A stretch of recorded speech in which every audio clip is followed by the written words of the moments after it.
Hey everyone, thank you for joining us for another ChangeNerd webcast. I am so excited today to bring Jason Seiden, who is now the Chief Marketing Officer at Movilla. And before I get into all of that, which I can't wait to tell you about his background, it's quite unique and very provocative, which, as you all know, at ChangeNerd is one of our values. As you all know, really joining us today for this webcast, we're going to talk a lot about the intersection of technology and just different pathways of moving through ascension in careers. And we're also going to talk about what does that mean for change and sort of the landscape down the road. But before we do that, if you're not a change nerd yet, we hope that you have joined us or will join us in our community at community.changenerd.com. Again, that's community.changenerd.com. Go ahead and go to that web address, use your LinkedIn credentials to sign in and join us in the community to see the full episode. So if you're there right now, we welcome you and we can't wait to share Jason's story with you today. So without further ado, Jason, hey, how are you? Hey, I'm good. Good to be here, Stephanie. Thanks so much. You bet. I know you're joining us from South Carolina, so thanks for making Yes, time. I am. Right. So Movil is based in Charleston. I'm based in Chicago. And sometimes there's just no substitute for in person. So I had to get my COVID test. I had to, dress up in the hazmat suit, come down here. I'm in not my office, although it's a very well appointed office. And so, yeah, and I apparently brought the cold weather with me because it's been in the 40s and 50s since I've been down here. Oh my gosh. Well, we're warmer here today.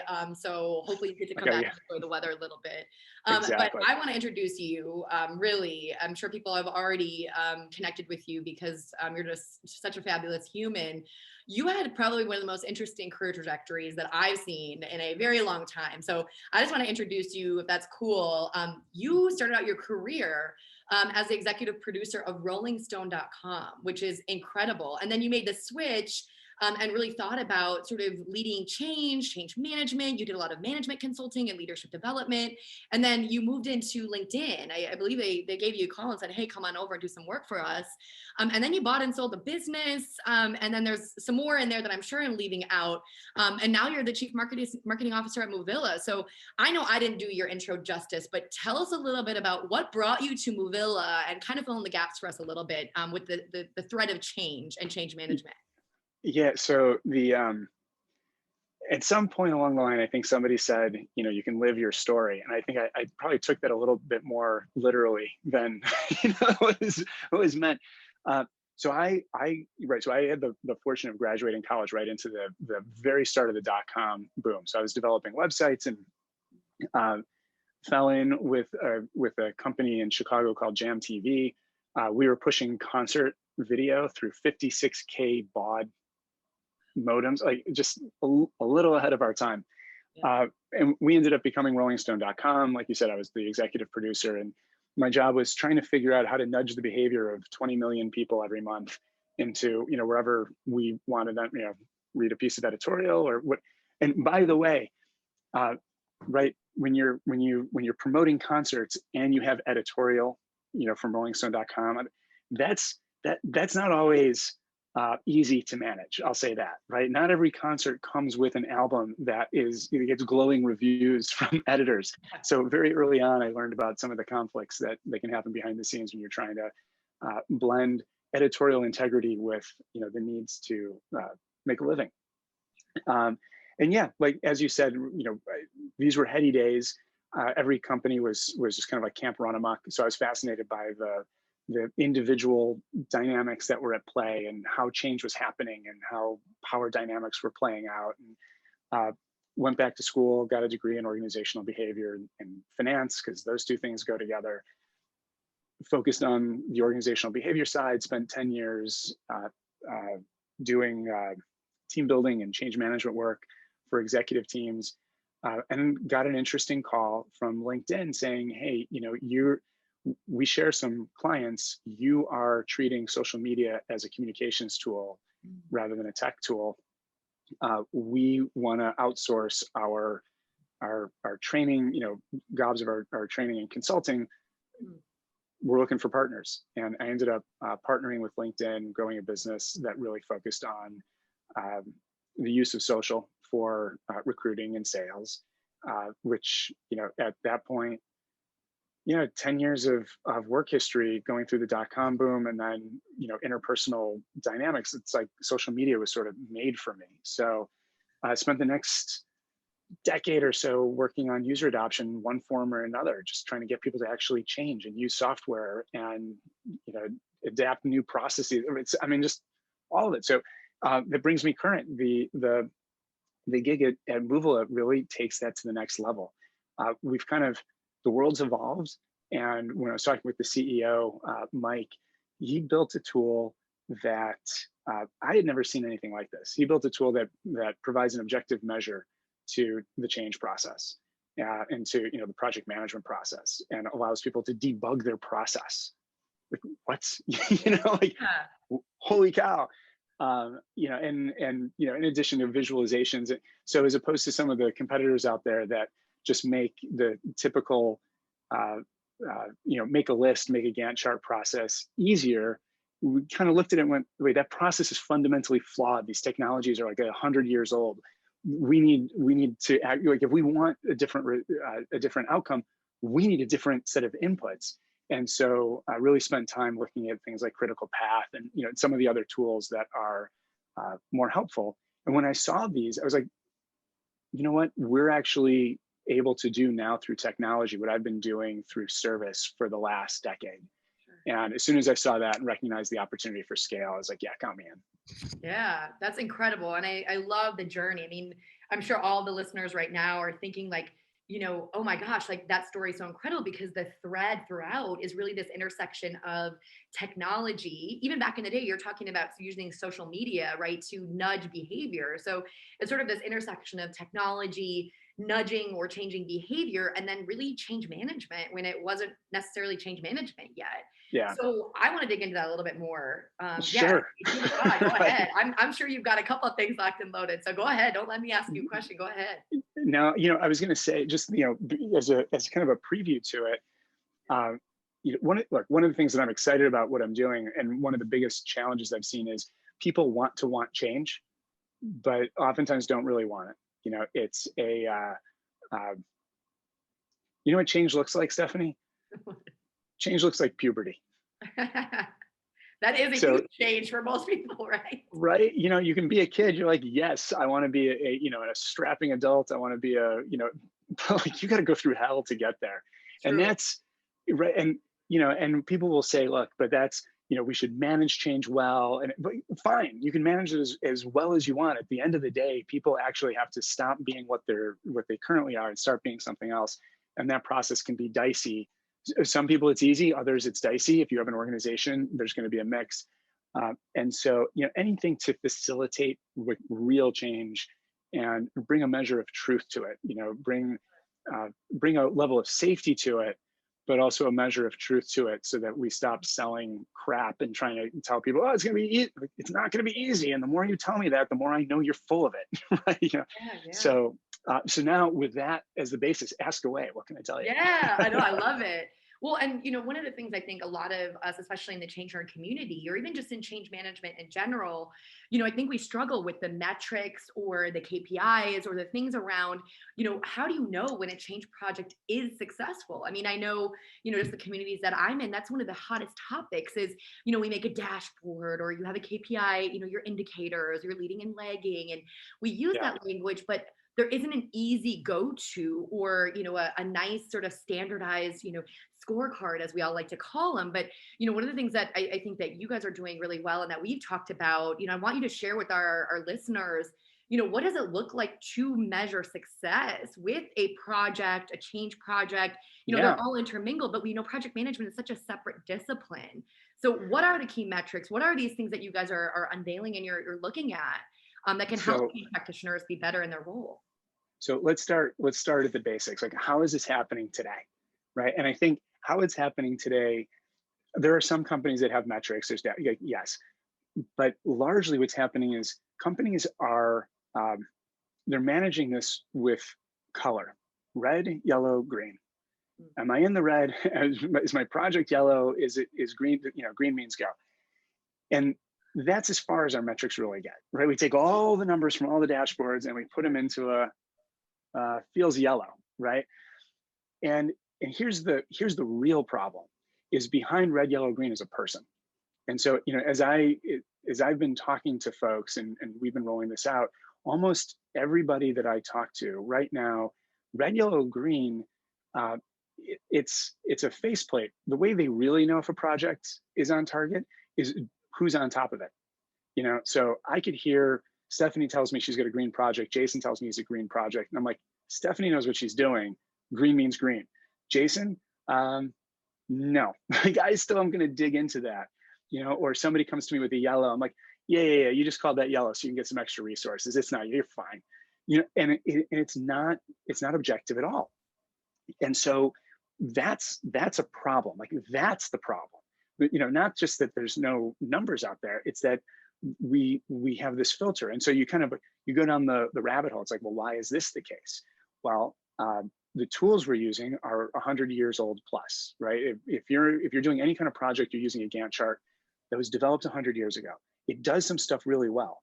Business doesn't look exactly how it looked a century ago. So there's some stuff that's missing, right? Like, the pace of work is picked up, the way we interact has changed. We can't capture that the same way that we used to in that Gantt chart. Same thing with a list, right? So now I've got these outdated tools. What about the people? PMI, the Project Management Institute, will tell you there's, I think, a little bit less than 1 million project managers in the world over, like 900,000 certified PMPs. Wonderful. There's 24 million managers just in America. If all of those PMPs were in America and were also managers, which they're not, but if they were, that would mean of the 24 million managers, only 4% of them have the skills to really manage a project. So I don't have the right tools. My people don't have the right training. I am literally, so you can give me all the metrics in the world, like, nobody knows what to do with them. So what should people be paying attention to? Well, first of all, let's look at the process, right? One tool that has never existed before, and this is where we started, right? Before you even get to the numbers, like, how do you make sure that the numbers mean something? How do you make sure that there's an objective measure to it? The analogy I use is with NASA. Like, we said, like, we've got to be able to put an objective measure to a process and then debug it the way we debug code. So that mess I just described, once upon a time, NASA had that mess. NASA was like, we're going to put somebody on the moon. And at that time, they had really smart people, but nobody had expertise in going to the moon.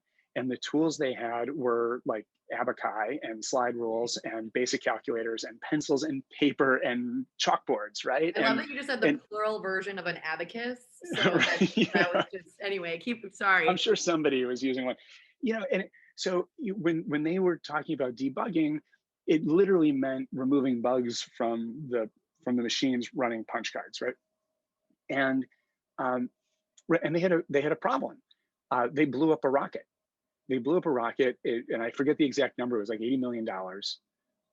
Just blew up, and it came down to a typo. It came down to one character in the code was wrong, and poof! Right there goes $80 million. The most expensive typo in American, the history of mankind, actually.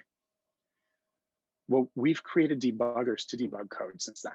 We're like, yeah. I don't care how smart you are. If you don't have the right tools, like, it's just, we'll never get in front of it. Sure. So we looked at this and we said, all right, we're going to put a score to a project plan. Project plans all follow a particular cadence. The risk, you can identify like 20 different variables that go into risk. And so we're like, all right, well, we know how to look at a project plan, and we know how to identify that risk, and we know how to assign that risk to one of those 20 variables, and then tell you, these are the variables that are driving structural risk in your plan. Sure. So I can't tell you if you should be going to Mars or the moon, but I can tell you, based on your project plan, is it likely that you will ever actually get there, or do you have any gotchas that will sink your battleship? So all of this is kind of important because we can still stay within the red, yellow, green world of metrics that people are used to. But what I can tell you is red actually means red. You have structural risk here. There are bottlenecks here. You are going to run into capacity problems. You have, your marking tasks is complete, but the predecessor task isn't marked complete. How did you manage to do that, right? And business, it hasn't even gotten that far yet.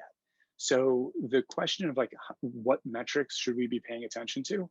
Well, until your process is cleaned up and until you're using tools that let you, make sure you're focused in the right direction, doesn't really matter, right? Because Yeah, none of them are going to mean anything. sure. So kind of a big answer to your question, but that's kind of the baseline approach we've taken is, let's start at the beginning. Let's look at the process. Let's make sure that you've got the tools in place to diagnose process problems. And if you have those, that's a great place to start, right? And then from there, right, then you're using visualizations to like, how many days late am I going to be? How long does it take Yeah. for somebody to hand off a task or to accept a task? How much capacity, like how many hours have I booked? Have I booked you for 30 hours in a 20-hour week? This is what I fell in love with these guys with Movable. I was like, holy crap, this is all the information I always wanted. Sure. Either I didn't have it, or I needed to say, you know what, I'm only going to look at projects, that are a certain threshold, they're of a certain importance, and they've been flagged red by somebody. And like now it's like, well, okay, the technology exists to look at every line of every plan in the entire portfolio after every, right? It's like having a team of analysts that are always working and never make a mistake. Yeah. Now, what numbers do you want to watch? Probably the same ones you're already watching. They just mean something now. Yeah. No, I love it because I think what all of our change nerds and just people who are now probably just flooding into the community, I know it just based on this Right? conversation Yeah. today, is this idea of creating efficiencies, right? Like change, to your point, back in the day was so clunky and kind of, we had these paper processes or trackers or things along those Right. lines that we had to build. But, the one concept that you brought in that we are starting to really talk a lot about is these implicit biases or these biases and developing sort of the metrics or the tools, even the words we use have specific definition, right? So, I think it's so fascinating that now you all have created a tool that creates some sort of standardization, which then in terms we're hoping, right, would increase productivity, would increase efficiencies, hopefully would increase the probability that a change initiative or the component of the change aspect or project would really, function in a much more efficient and effective way. And, look, implicit bias is huge, and where we run into problems in business is we're more likely to give certain people credit. We're more likely to give less credit to other people.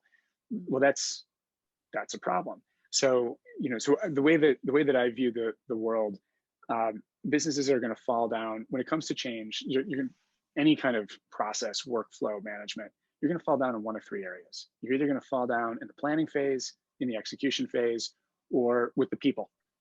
And so the ability to say, look, we can take your plan, and no matter who created it, we can objectively score it and provide debugging capabilities to remove structural risk. That's independent, right? Over time, you can look at your people and you be like, how good are their plans? Sure. And you can get a sense for how good people are at building plans, and have your best plan builders, no matter where they come from, focus on building new plans. Yeah. Execution. The ability to use different visualizations, right? So runtime problems can come up from anywhere. Sure. So, and I don't want to bore everybody with, the critical path engine and smart tasks and smart calendars, right? Like, there are people on the call right now that are like, yes, talk about it. But so the ability to actually take these different visualizations, and the one that I use over and over again is the Gantt chart versus the critical path visualization. So, critical path shows me the order of operations which things have to get done in order to be on time, and the Gantt chart doesn't. The Gantt chart shows me how different tasks flow into one another, but I can't look at a Gantt chart and immediately know, oh, Jason's running 3 days late. I need to call Stephanie. She was expecting to get this on Monday. She's not going to get it till Thursday. But the critical path engine does. And so even just moving companies from what they were used to with the Gantt chart to the critical path and having that dynamically generated, there's no more I don't need judgment to figure out who to call and then consistently get it wrong because of my implicit biases. I can look, I'll see a big red circle. Oh, this task is 3 days late. Do I need to crash the project? Do I need to, reduce scope? Well, I can see this thing is 3 days late. I can see the cascade based on all the dependencies, how late my project will be, if at all. I can see the next person to call, and just having that means I can actually operate in a much more objective way. And the value that everyone brings to the table is the implicit value they bring to the work. We're not getting caught up in the administrivia of managing the project. We're not getting caught up in, there's no space for politics. You're like, I think I will let that ride. So real quick aside, years ago, I had an aerospace defense company as a client. Sure. And I was given way more responsibility with this client than I probably should have had at that stage of my career. And I'm sitting in the chief HR officer's office, and we're discussing the results of a change program. And in comes the assistant for a division president. And the assistant said, there's a report that's late. My boss needs the report because he's got to report to the board at the end of the week. Do you have it? And the CHRO says, no, don't have it, sorry. The assistant leaves. CHRO says, yeah, I have it. That guy's in line for the CEO-ship. I just want to see how he handles the pressure of not having that information and having to go in front of the board without it. I'm like, oh my God, like, what? Like, how does the sun come up every day when this is happening? Yes. That test had a place. The guy was literally testing pressure, and he understood the risks, and he wasn't going to let the guy fall. But that kind of stuff happens inside of organizations all the time, either for real or by accident. I don't find out what I'm supposed to find out. And, and now it's like, I have this choice. Do I take the hit for the mistake, or do I blame somebody else? And we end up with politics. An objective process that lets everybody look at a project plan and go, that's late, 3 days, let's get the work done. Like, I can now breathe easy. That's all gone. My value is my ability to do the job I'm tasked to do. Yeah. No, that's great. And I love that narrative too, Jason, because it aligns so deeply with our core values at ChangeNerd, really high integrity, right? High excellence, being provocative, but still having a community. And that's really why ChangeNerd exists, is that we're all here to share our narrative, share our unique and provocative, paths of how we got to this sort of change community.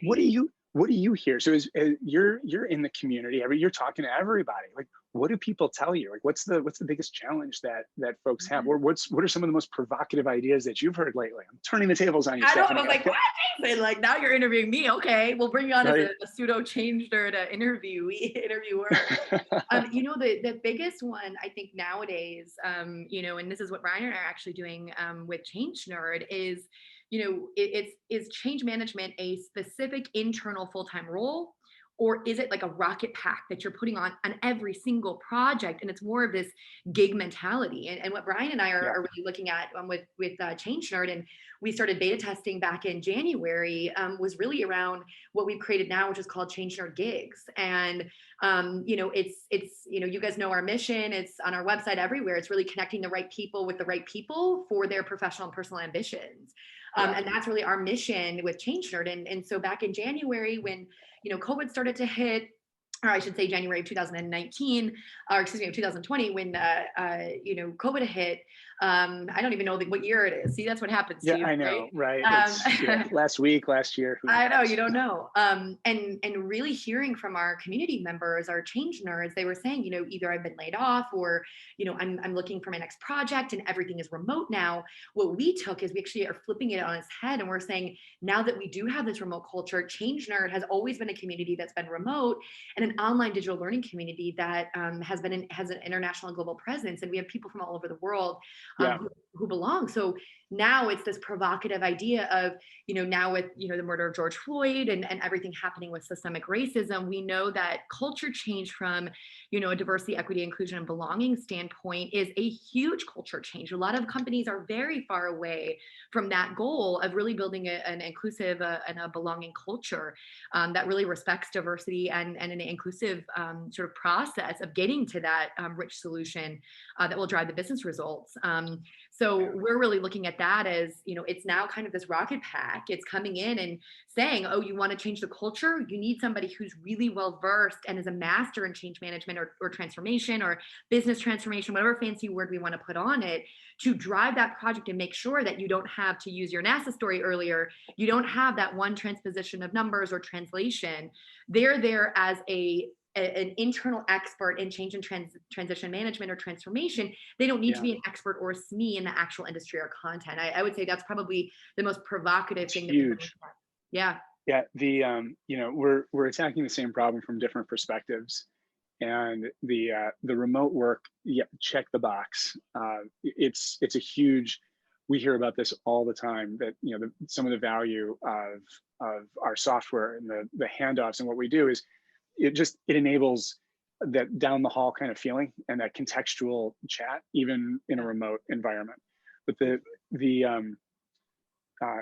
bigger level, when I hear you talking and I think about what we're doing and kind of what I've seen historically and why I'm doing what I'm doing now, I think that is huge. I think it's so imperative. I've seen too many well-intended projects where you bring in a great person and they're the butterfly, but they got a leg caught in a spider web, and and it doesn't matter how great you flap your wings, like, you're not going anywhere. Yeah. And the spider web, it's usually nothing really important. It's lack of ability to get people in a room. It's inability to schedule. It's not having the right information. It's not having things scoped right. The project wasn't planned correctly, and so you can never get out of your own way.